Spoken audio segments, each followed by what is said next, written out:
Welcome back to Grief Inspired. Today we're talking about forgiveness, particularly finding out how to forgive ourselves.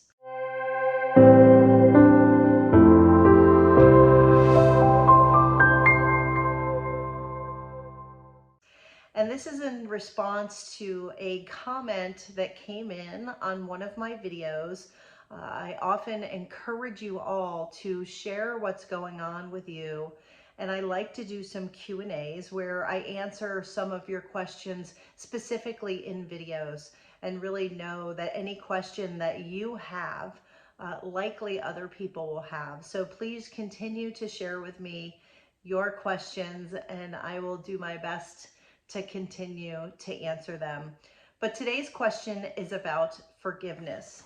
And the question was, how do I get past the feelings that I've hurt the person that I've loved? So losing someone in and of itself is a challenge.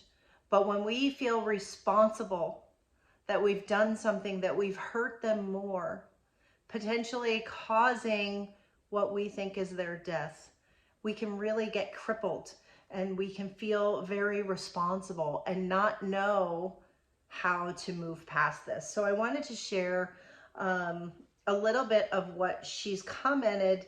Again, this is over several different communications that we've had. She's been commenting on the different videos. I want to commend her for digging in and doing the work of grief and really exploring what's going on. But like I said, she was married for more than 30 years. He died about a year and a half ago, and he was suffering from depression. And it sounds like, I don't know all the details, but it sounds like it was a long time depression that he had been struggling with, that she herself had been dealing with, trying to support him in that for all of these years. And eventually it became more than he could take, and he chose to end his life. So there's a few things that she said here that I want to spike out. She says, I blame myself for him not being here, for him dying, feeling alone, and thinking that I didn't love him. And she says, I keep thinking over and over again that had I known more, I would have handled it better. If I had understood better or been more patient, things would be different. I blame myself for not seeing it, for not knowing it, not doing or saying any of the right things. In fact, she says, I feel like I did all of the wrong things for the situation that I wasn't sure even existed. I feel like a terrible person. And my heart just goes out to her, particularly when we talk about suicide in particular. It's challenging, right? We feel like, because we don't necessarily think of depression as an illness, we feel like we should have been able to prevent it, right? If someone is sick and dying of cancer, we feel like, well, there's nothing we could have done to cure them, so to speak. But when someone passes on because of suicide, it's very common and natural to feel like, well, maybe I could have prevented it. And I think that's what causes a lot of the pain. And in this case, she feels like there are many things that she should have done better. And so she blames herself.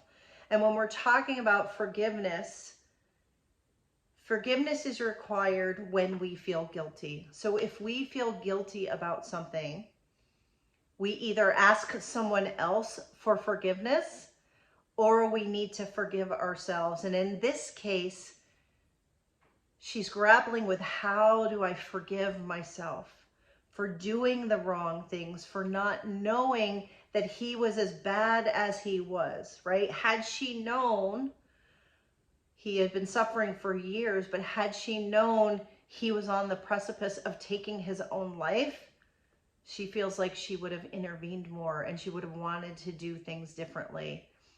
And, you know, I often say it's easy to look back and say, if I had a do-over, I would do things differently. And I think that inquiry is very normal and natural, but it's not really fair. It's not really fair because we do the best that we can in the situation that we have with the knowledge that we have. We always have much more knowledge after the fact and looking back at what has already happened. And it's easy to say, well, I should have done this and I should have done that.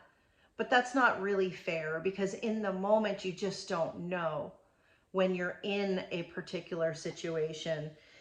And what's interesting is it's come up time and time again, and this is why I've chosen this video, is that so often we blame ourselves.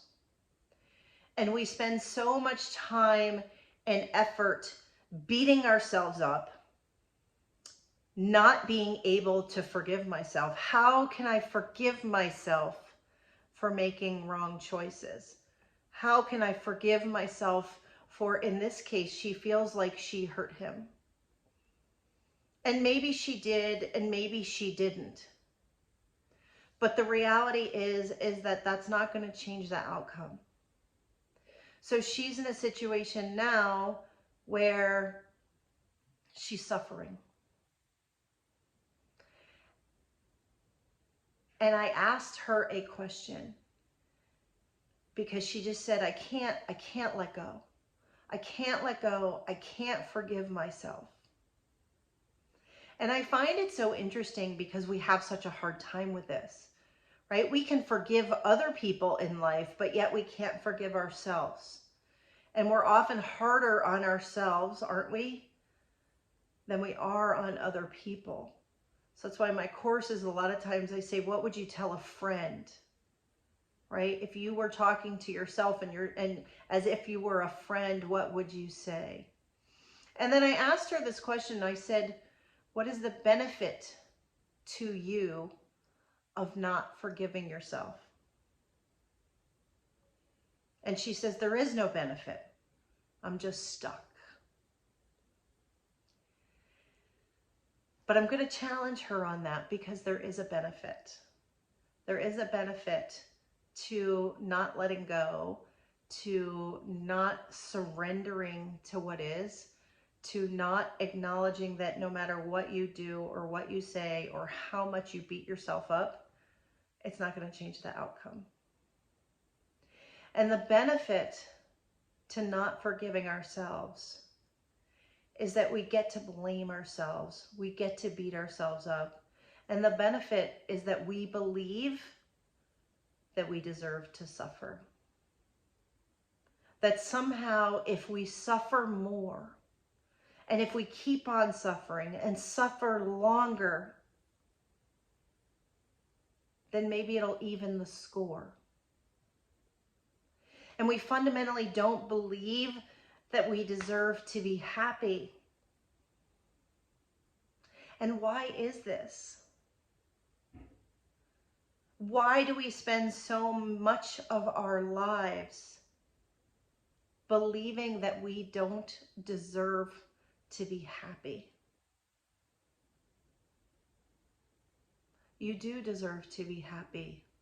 You are human. And the state of being human means that we are fundamentally imperfect. And we do our best to learn and grow and get better. And that's what, to me, that's what life on this planet is. And that's why we're here, is to become better versions of ourselves. So my question for you is are you going to continue to beat yourself up? Are you going to continue to suffer and not forgive yourself? And who is that helping? Who is that serving? So I want to encourage you to shift the focus from how much you loathe yourself or blame yourself or refuse to forgive yourself because you believe you need to suffer. and tap into some of the love that you know they had for you. You may not have told him in the last moments, in the last days, how much you loved him. But the reality is that he knew it. And if he didn't know it then, he's watching you now and he knows. He knows. Because you wouldn't be in so much pain if you didn't love him. You wouldn't be beating yourself up if you didn't love him.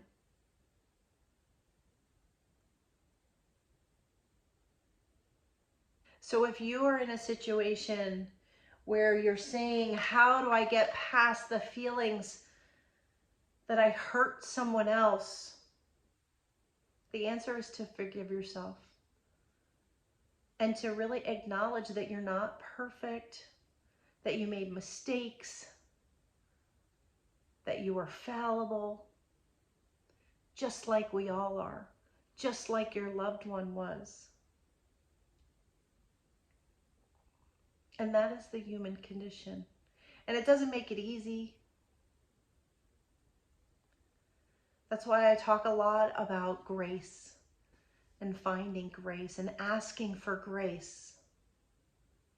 Whether you ask yourself or a higher power, or you ask your loved one, bring me some grace so that I can stop beating myself up, so that I can focus my energy on why I'm hurting so much, why I loved you so much, and figuring out how I'm going to move forward without you physically, but knowing that you will be with me in spirit, in my heart, in my memories, and who I am.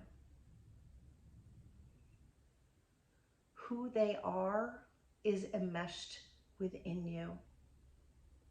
You cannot take that away.